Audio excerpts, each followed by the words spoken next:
Students, previous લેક્ચરમાં આપણે differentiation જોયું, વિકલિતનો ઉપયોગ કાઇનેમેટિક્સમાં કેવી રીતે થાય એ પ્રીવિયસ લેક્ચરમાં જોયું. દોસ્તો, આજે આપણે જોવાનું છે સંકલન, સંકલિત, ઇન્ટિગ્રેશનનો કાઇનેમેટિક્સમાં કેવી રીતે યુઝ થાય એ આપણે જોવાનું છે. એટલે આજનો આપણો ટોપિક છે સંકલન, જેને ઇંગ્લિશમાં ઇન્ટિગ્રેશન કહેવાય. દોસ્તો, ઇન્ટિગ્રેશનનો યુઝ શું છે જો સમજજો. દાખલા તરીકે હું તમને એવું કહું કે આવો કોઈ એરિયા છે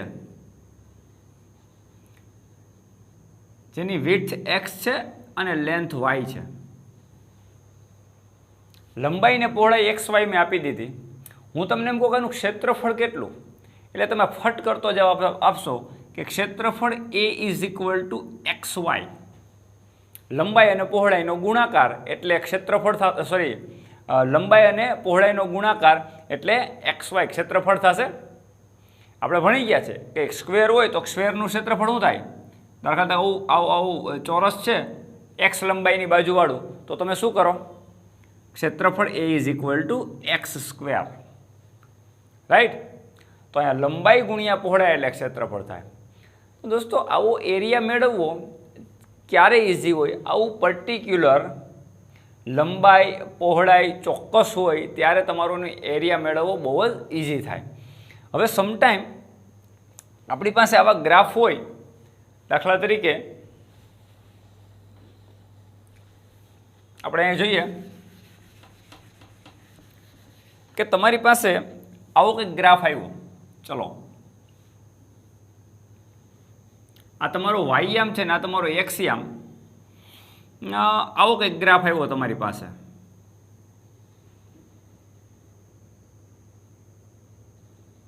રાઈટ? આવી કર્વ આવી. હવે હું તમને એમ કહું કે આ કર્વની નીચે જેટલો એરિયા છે એનું જેટલો વિસ્તાર છે એનું ક્ષેત્રફળ ગણી દો. તો કેવી રીતે કેલ્ક્યુલેટ થાય દોસ્તો? નથી સર્કલનું ક્ષેત્રફળ આપણને ખબર છે, સર્કલ હોય તો આપણે અહીંયા r રેડિયસ હોય તો આનું ક્ષેત્રફળ πr² થાય. તો આવો ચોક્કસ એરિયા ના હોય. હા, આ ગ્રાફની અંદર આવો ગ્રાફ હોય તો કે આ y છે, આ x છે. ચાલો, આવો ગ્રાફ છે તો કહેશો કે આ આમ 10 હોય અને આ આમ ધારો કે 5 હોય તો આનું ક્ષેત્રફળ 10 × 5 થશે. ક્લિયર? જે પણ સેન્ટીમીટરમાં હોય કે મીટરમાં, તો મીટર² અથવા સેન્ટીમીટર² કહી દેશો. પણ આવું જે કર્વ આવે ત્યારે એનો એરિયા કેમ નીકાળશો મિત્રો? ત્યારે આપણે શું કરીએ, મેથેમેટિક્સની અંદર એક બહુ મહત્ત્વની આ પોર્શન છે કે જ્યારે આવા ગ્રાફ આવે એની અંદર એરિયા કાઢવો હોય તો કેવી રીતે, એક નાની આવી પટ્ટી ધાર લેવાની.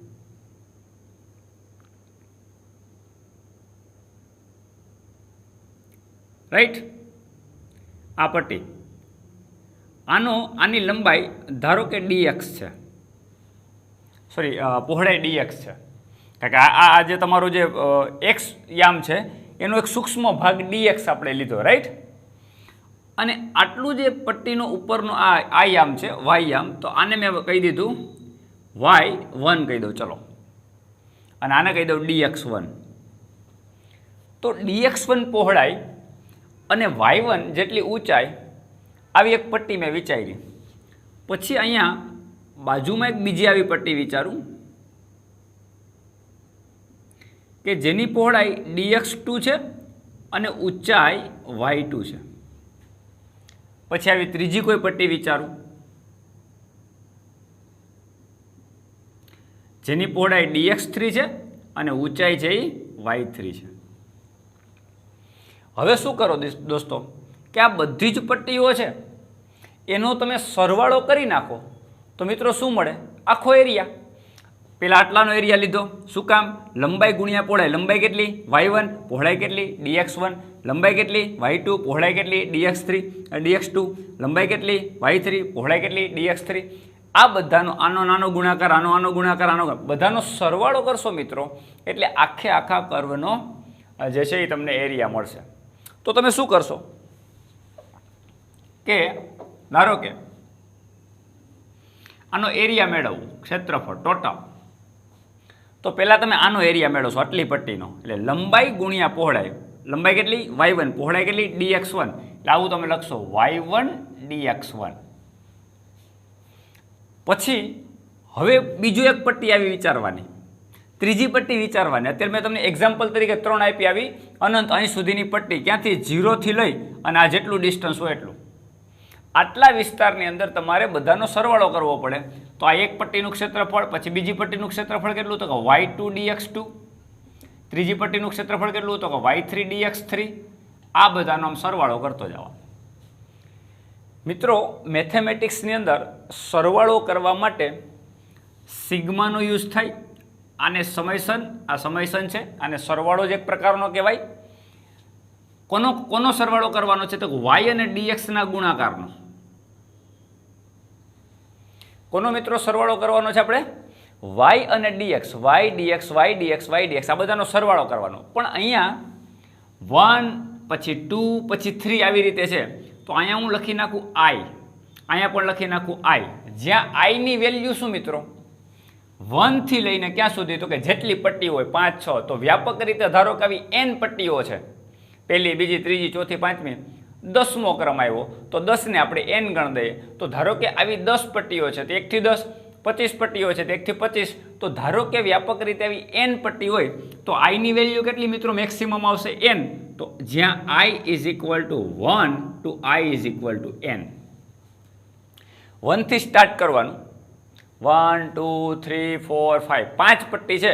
તો તમારે કેટલા? y1 dx1 plus y2 dx2 plus y3 dx3 plus y4 dx4 plus y5 dx5, આ બધાનો સરવાળો કરો એટલે તમને ટોટલ એરિયા મળી જાય. મિત્રો, મેથેમેટિક્સની અંદર આને સિગ્માની રીતથી તો સમયસનની રીતથી તમે સરવાળો કર્યો કહેવાય. પણ આ ચાલે નહીં, આ અધૂરું કહેવાય. મિત્રો, શું કામ અધૂરું કહેવાય તમને કહું. મેં તમે પટ્ટી જોયું, તમને આમ આમ સમજાવી દીધું આવું કે આવી પટ્ટીનું ક્ષેત્રફળ આમ લઈ લેવાનો.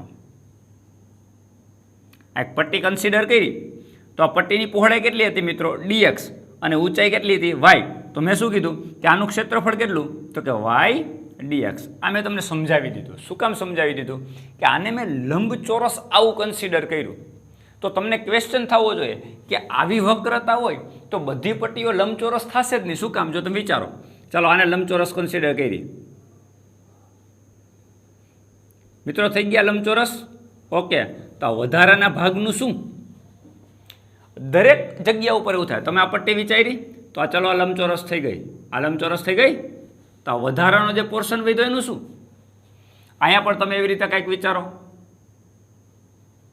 આ વધારાનો સેજ માઇનોર ભાગ વધ્યો એનું શું? તો જે વધારાના ભાગ મિત્રો જે બચ્યા છે એનો સરવાળો કરવા માટે, એના માટે તમારે આ મેથડ ન ચાલે, તો એની અંદર એરર આવે. એટલા માટે તમારે આને, આ સરવાળાને સંકલનના ફોર્મમાં, એટલે આ કર્વના ફોર્મમાં, વક્રતાના ફોર્મમાં બતાવી દેવું પડે. આને સંકલનની નિશાની કહેવાય મિત્રો. સંકલન એક પ્રકારનો સરવાળો જ થયો. તમે જો અહીંયા જે સિગ્મા છે એનું કામ અત્યારે સંકલન કરે, પણ જ્યારે આવો કરવો હોય ને આ પ્રકારનો સરવાળો કોમ્પ્લિકેટેડ કરવાનો હોય મિત્રો, ત્યારે આ સરવાળો સંકલનની રીતથી કરાય. કોનું સંકલન? તો કે y dx. આ તમારું થઈ ગયું y dx નું સંકલન. હવે પ્રશ્ન શું થાય મિત્રો, તમે સમજજો. y અને dx, એટલે ym અને dx આ બંને લંબાઈ અને પહોળાઈનો બેનો ગુણાકાર કર્યો એટલે તમને એક એરિયા મળ્યો. અને એ જે એરિયા છે એ બધા જ એરિયાનો તમે સરવાળો કર્યો એટલે બધી જ પટ્ટીઓના ક્ષેત્રફળનો સરવાળો, એટલે આખે આખો આ કર્વ મળી ગયો. પણ ક્યાંથી ક્યાં સુધી? તો કે 0 થી લઈને ધારો કે અહીંયા સુધી ડિસ્ટન્સ x છે, તો લિમિટ શું થઈ? તો કે 0 થી x સુધી જવાનું. ચલો આપણે એમ મારે સરવાળો એટલો જ કરવો, ચલો મારે એટલો જ એરિયા મેળવવો. હવે આને અહીંયાથી જવા દઈએ એટલે તમને ખ્યાલ આવે.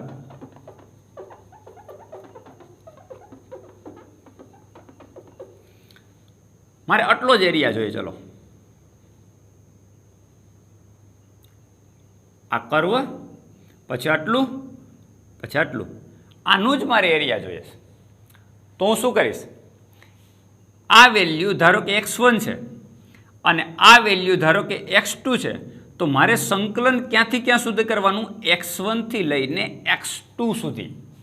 લિમિટ આવે એટલે મિત્રો એ લિમિટ અહીંયા મૂકવાની હોય, લિમિટ અહીંયા મૂકવાની હોય x1 થી લઈને x2 સુધી.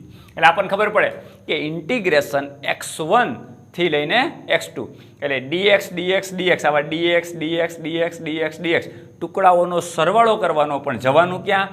x1 થી x2.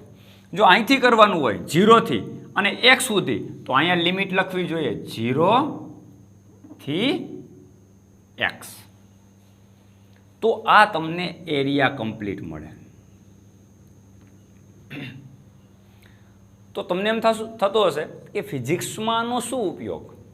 મિત્રો વેરી ઇમ્પોર્ટન્ટ, આ ચેપ્ટરની અંદર નહીં 12th પૂરું થાય ત્યાં સુધી ઇન્ટિગ્રેશન સમજવું, સંકલન સમજવું તમારા માટે ઇમ્પોર્ટન્ટ છે. નહીતર ચેપ્ટરની અંદર જ્યારે પણ સંકલનનો ઉપયોગ આવશે ત્યારે તમને તકલીફ થશે. એ આપણે તકલીફ જરાય જોઈએ નહીં. આપણને ઇન્ટિગ્રેશનનો પ્રોપર અર્થ ખબર પડવી જોઈએ. સંકલનનો, સંકલન એક પ્રકારનો સરવાળો જ છે, પણ બે રીતે આવે. જો તમને આ લિમિટ આપેલી ના હોય, જો આ લિમિટ આપેલી ના હોય તો આનું ઇન્ટિગ્રેશન કર્યા બાદ પ્લસ સી આવો અચળાંક મૂકવાનો. આને અનિયત સંકલન કહેવાય. શું કહેવાય? અનિયત સંકલન. આનો મતલબ શું? અનિયત સંકલનનો મતલબ શું મિત્રો? કે કોઈ લિમિટ નથી, તમને લિમિટ જ નથી આપી કે 0 થી x કરવાનું કે x1 થી x2. તો જ્યારે અનિયત પ્રકારનું સંકલન હોય મિત્રો, ત્યારે પ્લસ સી કરીને કોન્સ્ટન્ટ મૂકવાનો, અને એનો ઉપયોગ શું કરવાનો, કેવી રીતે, એ પછી આપણે જેમ જેમ એક્ઝામ્પલ જોશું એમ તમને આઈડિયા આવશે. બરાબર? એટલે આ થઈ ગયું તમારું અનિયત સંકલન. અને જો લિમિટ અહીંયા લખેલી હોય કે x1 થી x2 લિમિટમાં કરવાનું હોય તો એના માટે એવા પ્રકારના સંકલનને કેવું સંકલન કહેવાય? નિયત સંકલન કહેવાય. નિયત અને અનિયતનો મતલબ શું? એકમાં તમને લિમિટ ખબર છે, એક વિસ્તાર ખબર છે કે મારે અહીંથી અહીં સુધી સરવાળો કરવો, એટલે એ તમારા માટે નિયત સંકલન. એકમાં તમને કોઈ ખબર જ નથી કે ક્યાંથી ક્યાં સુધી જવું, તો આ પ્રકારના સંકલનને કહેવાય અનિયત સંકલન. અને એનું સંકલન કર્યા બાદ તમારે પ્લસ સી કોન્સ્ટન્ટ મૂકવાનો, અચળાંક એક મૂકવાનો. હવે એનો ઉપયોગ અચળાંકનો કેવી રીતે કરવાનો એ પણ આપણે જોઈશું. એટલે તમને એક બેઝિક સંકલનનો ફંડામેન્ટલ આઈ હોપ ખબર પડી ગઈ હશે કે સંકલન આ પ્રકારનો સરવાળો શું કામ? સંકલન એક પ્રકારનો સરવાળો છે મિત્રો, પણ એ સાદો સરવાળો નથી કે 3 + 2 એટલે 5, 5 + 9 એટલે ફલાણું, 10 + 5 એટલે આ. મિત્રો આવો સાદો સરવાળો નથી. આ એવો સરવાળો છે કે જે થોડું કોમ્પ્લિકેટેડ છે. એટલે જ્યારે તમે આ બધી જ પટ્ટીઓનો સરવાળો કરો ત્યારે આવો, પણ આ વધારાનો એક જે કોમ્પ્લિકેટેડ ભાગ જે બચે છે, એક્સ્ટ્રા પોર્શન, વક્રતાને કારણે, એટલે આ વક્રતાની આ પ્રકારની સંકલનની નિશાની મૂકવામાં આવે મિત્રો. અને એનું y/dx ઉપર તમે લિમિટ ઉપર, એટલે કે નિયત અને અનિયત પ્રકારનું બે સંકલન કરી શકો. આ સંકલનનો બેઝિક ફંડામેન્ટલ. ક્લિયર? હવે એના રૂલ્સ શું છે મિત્રો? જે ડેરિવેશનના, ડિફરન્સિએશનના એટલે વિકલિતના જે નિયમો છે ને એના કરતાં ઇન્વર્ટ છે. એટલે ફોર એક્ઝામ્પલ તમને આપું, એક એક્ઝામ્પલ આપું. સાઇનનું વિકલિત મિત્રો આપણે શું ભણ્યા હતા પ્રીવિયસ લેક્ચરમાં? કોસ. તો એના કરતાં ઊંધું હોય. સાઇનનું સંકલન માઇનસ કોસ હોય, ઊંધું હોય. સાઇનનું વિકલિત શું? કોસ. તો સાઇનનું સંકલન કરો ને તો માઇનસ કોસ થઈ જાય. કોસનું વિકલિત શું મિત્રો?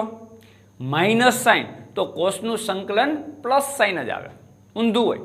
એટલે ફોર એક્ઝામ્પલ તમને તમારી સામે મૂકેલા તમને ખ્યાલ આવે. આપણે આવું લખતા હતા, યાદ કરો. આવું લખતા હતા કે d/dx sin x = cos x. આ વિકલિત હતું, રાઈટ? હવે આપણે સંકલન લખીએ. ઇન્ટિગ્રેશન, ઊંધું. ઇન્ટિગ્રેશન અહીંયા sin x નું સંકલન cos x છે, સોરી વિકલન cos x છે, ઊંધું. ઇન્ટિગ્રેશન sin x * dx, આ તો આવશે જ. sin x dx આનું સંકલિત મિત્રો -cos x થાય, પ્લસ c, કારણ કે અનિયત સંકલન છે. અનિયત સંકલનમાં કોન્સ્ટન્ટ મૂકવાનો થાય. ફોર એક્ઝામ્પલ ઇન્ટિગ્રેશન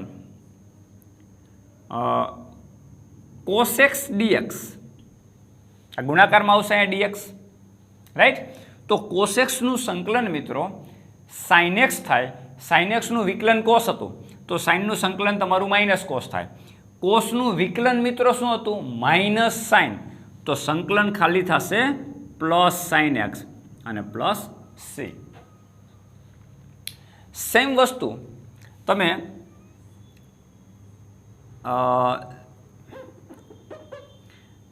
ટેન એક્સનું સંકલન શું હતું?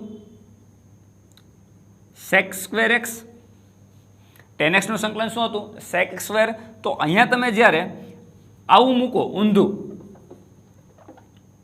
Integration sec square X D X, તો અહીં તમે શું લખી શકો? Tan X plus C. તો આ બધી ફોર્મ્યુલાઝ મિત્રો તો એ તો તમારે યાદ રાખવાની છે, સિમ્પલ છે, પણ ગોખવાની નથી. ઇન્વર્ટ જ હોય. સાઇનનું વિકલન કોસ હોય તો સાઇનનું સંકલન માઇનસ કોસ એક્સ થાય. કોસનું વિકલન માઇનસ સાઇન એક્સ હતું તો કોસનું સંકલન શું થાય? સાઇન એક્સ થાય. એટલે જો તમને વિકલિતના બધા રૂલ્સ ખબર હોય તો તમને સંકલનમાં કોઈ પ્રોબ્લેમ ન થાય, કારણ કે એ ટોટલી ઇન્વર્ટેડ છે. હજી એક એક્ઝામ્પલ આપું.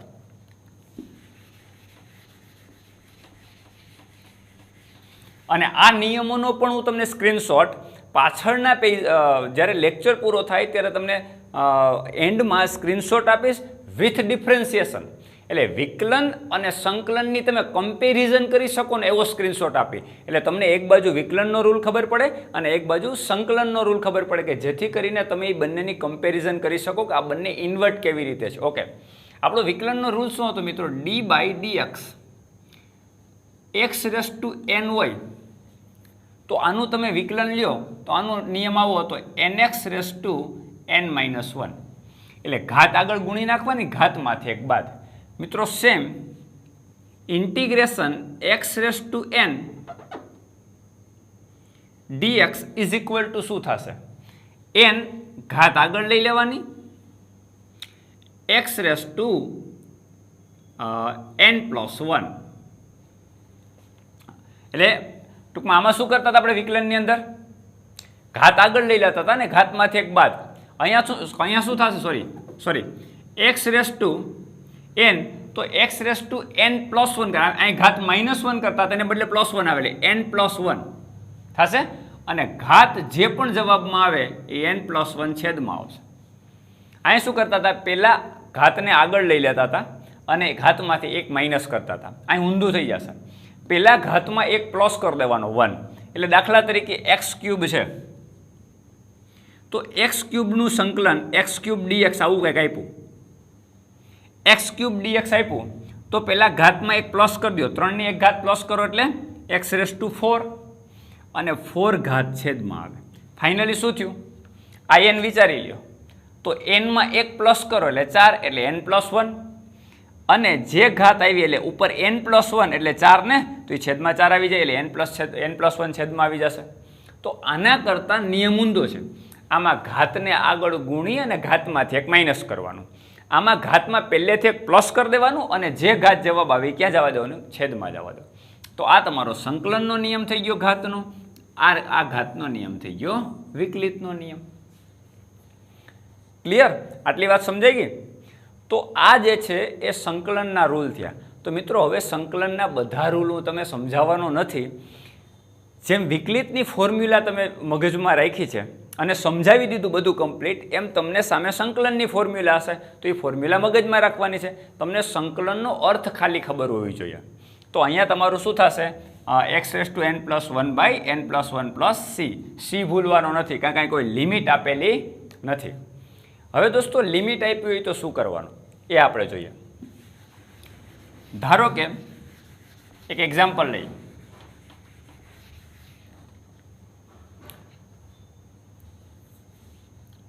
Integration X square minus X plus 1 D X, limit આપી 0 to 2. તમને એક દાખલો છે અને કીધું કે આનું સંકલન કરો. હવે આ 0 થી 2 આપણા માટે સેકન્ડ હોઈ શકે. આપણે ફિઝિક્સની અંદર જે પણ અહીંયા દાખલા તરીકે ડીટી હોય તો સમયગાળો હોય સૂક્ષ્મ સમયગાળો, તો 0 થી અહીંયા ટી લિમિટ એટલે 0 થી 2 સેકન્ડ 0 થી 5 સેકન્ડ ગમે હોઈ શકે. પણ અત્યારે આપણે સંકલન ગાણિતિક સ્ટેપ શીખીએ એટલે અહીંયા 0 to 2 યુનિટ વગર આપણે વિચારીએ. ઓકે, ચલો સંકલન કરીએ. તો 0 to 2 મિત્રો x² dx એટલે પેલા પદ આપણે છૂટું પાડીએ એટલે x² dx આવશે, ઇન્ડિવિજ્યુઅલ લખી શકાય, માઇનસ 0 to 2 આને પણ 0 to 2 જ કહેવાય. શું આવે? અથવા તો બધામાં 0 to 2 ન લખવું હોય તો into the bracket x² dx વચ્ચે માઇનસ x dx અને 1 dx એટલે પ્લસ ઓનલી dx. 1 dx એટલે dx જ થયું ને. હવે આનું તમને સંકલન કરવાનું કીધું તો તમે શું સંકલનનો નિયમ લગાવશો? તો કે x² dx નું સંકલન ઘાતના નિયમ પ્રમાણે x² dx નું સંકલન x³ ઘાત એક ઉમેરે છે એટલે 2 + 1 એટલે 3/3. ક્લિયર? ઓકે, ચલો અહીં લગાવીએ માઇનસ x dx નું સંકલન. મિત્રો x ઉપર એટલે આવું થયું ને, આમ ખરેખર આવું થયું ax dx. રેડી? તો x ઉપર અત્યારે કેટલી ઘાત કહેવાય? 1. તો 1 માં 1 ઉમેરો તો x², 1 + 1 એટલે 2 અને ઘાત કેટલી આવી? 2. તો એ આવે છેદમાં. ક્લિયર? પ્લસ ખાલી dx. તો dx નું સંકલન, ઓનલી dx નું સંકલન, dx dx dx ટુકડાઓનો તમે સરવાળો કરો તો એનું સંકલન થાય x. અથવા તો એવું ન વિચારવું હોય તો આમ પણ કરી શકાય 1 dx. તો dx નું સંકલન મિત્રો શું થાય? ખાલી x થાય. જેમ ઊંધું x નું વિકલિત શું લખીએ આપણે? x ના વિકલિતને કેમ બતાવીએ? dx. તો dx ના સંકલિતને શું બતાવાય? x. કારણ કે બંને પ્રક્રિયા ઇન્વર્ટ છે, ઇન્ટિગ્રેશન ને ડેરિવેશન. x નું વિકલન આપણે શું લખીએ? તો કે dx.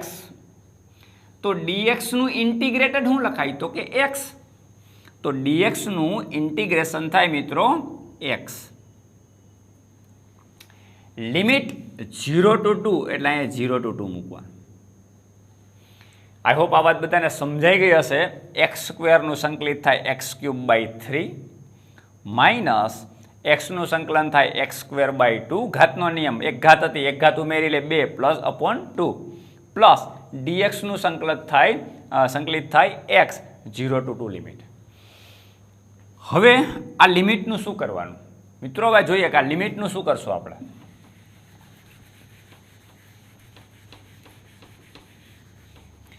હવે લિમિટ તમારે મૂકવાની છે. લિમિટ તમારે મૂકવાની છે. કઈ રીતે લિમિટ મૂકશો? તો જો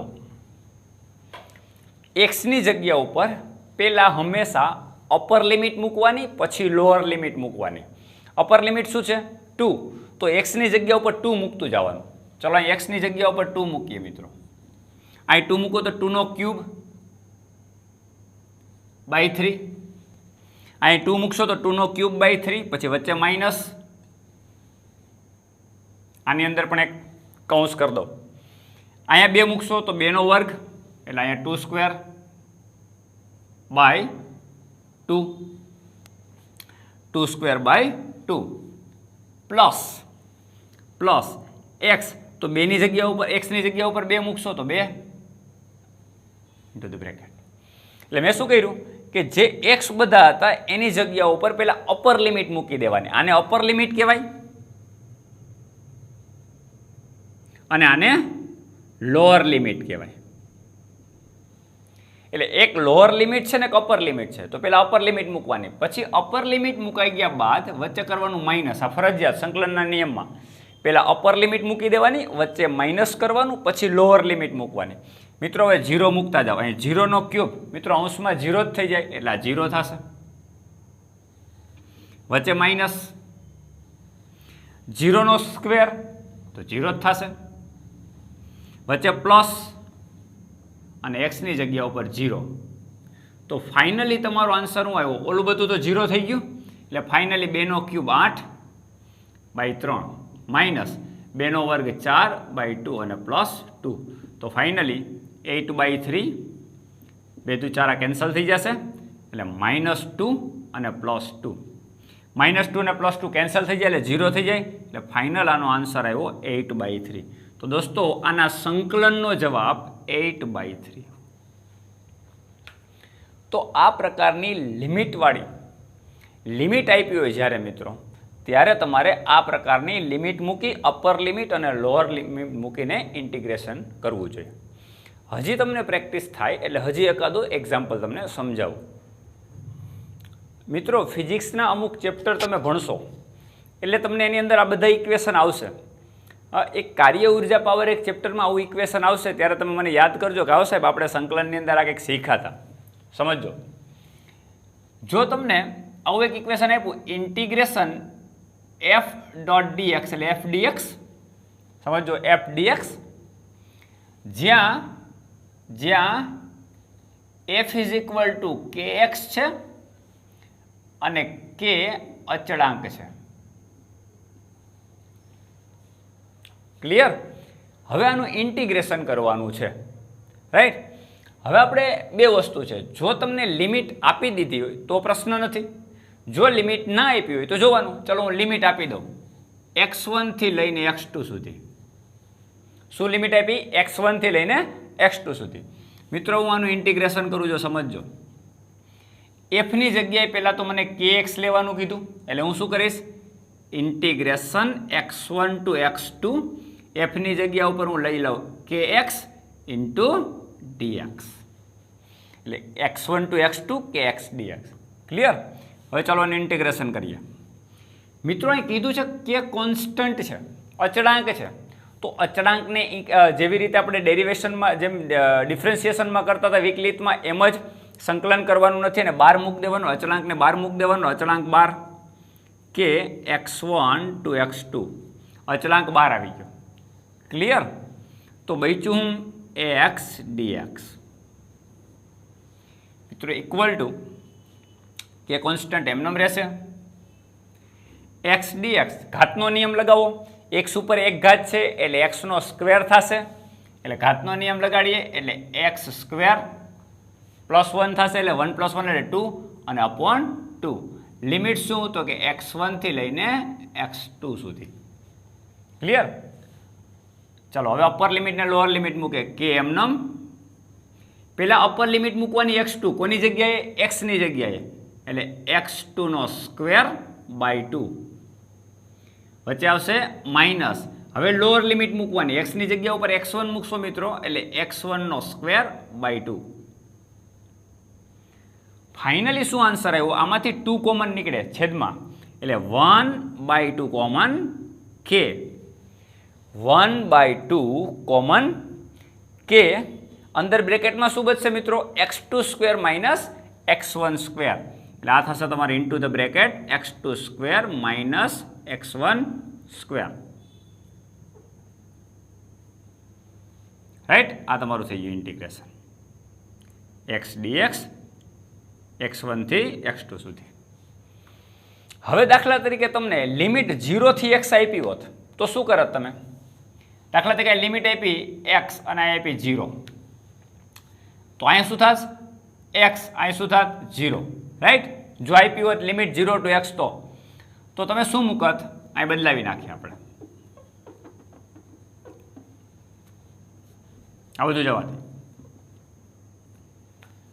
તો શું મૂકત તમે? x ની જગ્યાએ x જ, તો અહીં મૂકત તમે x સ્ક્વેર બાય 2. આ x મૂકી દો એટલે x square by 2 minus x ની જગ્યાએ 0 મૂકો તો 0 નો સ્ક્વેર 0 જ થઈ જાય. તો ફાઇનલી શું આવ્યું? 1/2 એટલે 1/2 કે x સ્ક્વેર. તો ઇન્ટિગ્રેશન f dx નું 0 થી x માં સંકલન કેટલું થાય? 1/2 કે x સ્ક્વેર. મિત્રો આવું ઇક્વેશન જ્યારે તમને કાર્ય ઉર્જા પાવરમાં ભણવાનું આવે ને ત્યારે મને યાદ કરજો કે બરોબર છે f dx નું 0 ટુ x માં ઇન્ટિગ્રેશન 1/2 કે x સ્ક્વેર થાય. તો આ પ્રકારનું સંકલનની અંદર જેમ જેમ તમે મિત્રો પ્રેક્ટિસ કરશો એમ તમને વધુ ને વધુ આવડતું જશે, એટલે ચિંતા કરવાની કોઈ જરૂર નથી. 1 બાય 1 તમને ઇન્ટિગ્રેશન અને ડેરિવેશનની બંનેની પ્રેક્ટિસ થતી જશે, એમ તમને આવડતું જશે. તો હવે બધા નિયમો મારે સંકલનના શીખવાડવાની જરૂર નથી. મેં તમને ડિફરન્સિએશનમાં વિકલિતમાં સમજાવી દીધું. છેલ્લે હું સ્ક્રીનશોટ મૂકીશ, એની અંદર બધા જ સંકલિતના પણ નિયમ હશે, બધા વિકલિતના પણ નિયમ હશે, અને એની અંદર બંનેની કમ્પેરિઝન કરશો તો તમને ટોટલી જે વિકલનના નિયમ છે ને એ સંકલનના આખા ઇન્વર્ટ જોવા મળશે. ક્લિયર? આટલી વસ્તુ સમજાઈ ગઈ? તો આપણે આજે અહીંયા સુધી રાખશું. વધારે આપણે નેક્સ્ટ ટાઈમ આગળના લેક્ચરમાં આપણે ચર્ચા કરશું અને ચેપ્ટરને આપણે આગળ વધારીશું. તો આપણે આજના લેક્ચરમાં અહીંયા સુધી રાખીએ.